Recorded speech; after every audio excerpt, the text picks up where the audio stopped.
Alhamdulillah. Jadi teman-teman baru datang dari pengajian tafsir di salah satu masjid di kota Samarinda. Saya ada jadwal tiap Senin 2 kali sebulan. Jadi saya sengaja rekam ini karena sebagaimana yang teman-teman tahu tadi, saya sudah upload video terbaru tentang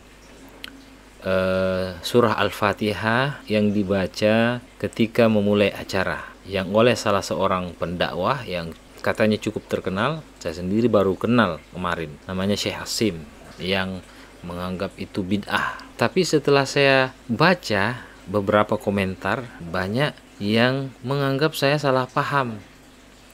Dianggapnya saya tidak paham konteks. Katanya yang dimaksud Syekh Hasim itu mengkhususkan baca Al-Fatihah. Saya nggak tahu, saya yang salah dengar, saya yang tidak dengar, atau teman-teman yang salah paham.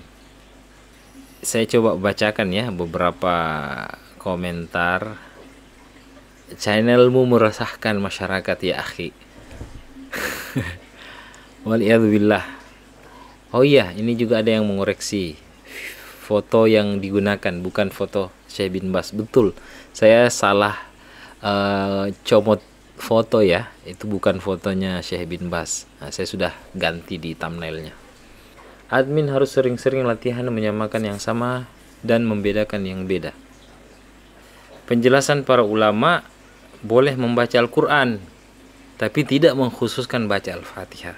Jadi katanya yang tidak boleh itu membaca Al-Fatihah secara khusus. Membaca Al-Quran boleh, tapi mengkhususkan surah Al-Fatihah tidak boleh.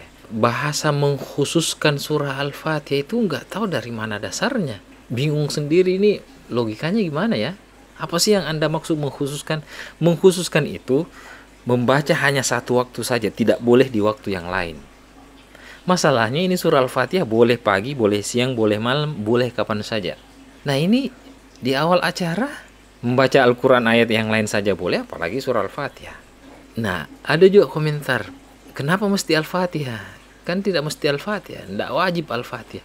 Masalahnya kalau baca surah Al-Baqarah kepanjangan, surah Al-Imran ya baca surah Al-Fatihah saja, karena kan surah Al-Fatihah kan pendek, dihafal oleh semua orang, dan memang keutamannya luar biasa. Saya tidak usah jelaskan keutamannya, teman-teman tahu sendiri.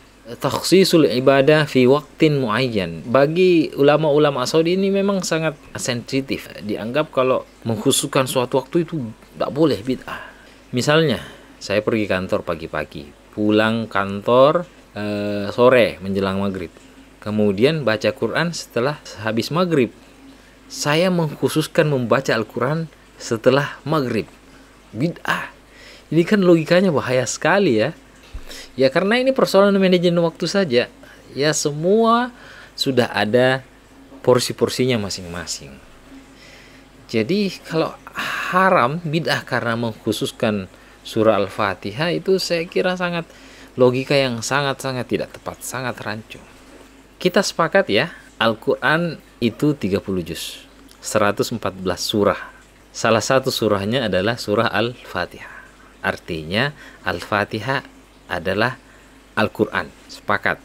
Jadi kalau dalam ilmu logika itu premis pertama, surah Al-Fatihah adalah bagian daripada Al-Quran. Premis kedua, boleh membaca Al-Quran di awal acara. Nah, itu yang dijelaskan oleh Syekh bin Bas, Syekh Al-Fauzan, kemudian Syekh Al-Albani.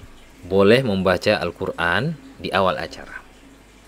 Maka logikanya boleh membaca Al-Fatihah di awal acara, karena Al-Fatihah bagian daripada Al-Quran. Loh kok dilarang? Kan lucu. Jangan sampai malah dipahami Al-Fatihah beda, Al-Quran beda. Padahal sama aja kan. Al-Fatihah bagian daripada Al-Quran. Ya, jadi ya mungkin saya yang salah paham atau teman-teman yang salah paham. Itu aja dua kemungkinannya. Saya ulangi kembali, Al-Quran itu boleh dibaca di awal acara. Al-Fatihah bagian dari Al-Quran, maka Al-Fatihah juga boleh dibaca di awal acara. Ya, ya itu komentar saya atau respon saya terhadap komentar-komentar yang masuk. Oke, saya kira sampai di situ dulu respon komentar saya kali ini. Mohon maaf kalau konten saya ini kurang berkenan. Ya, mohon maaf sekali lagi. Oke, terima kasih. Saya akhiri. Wallahul hadi ila siratal mustaqim. Assalamualaikum warahmatullahi wabarakatuh. Salam harmoni.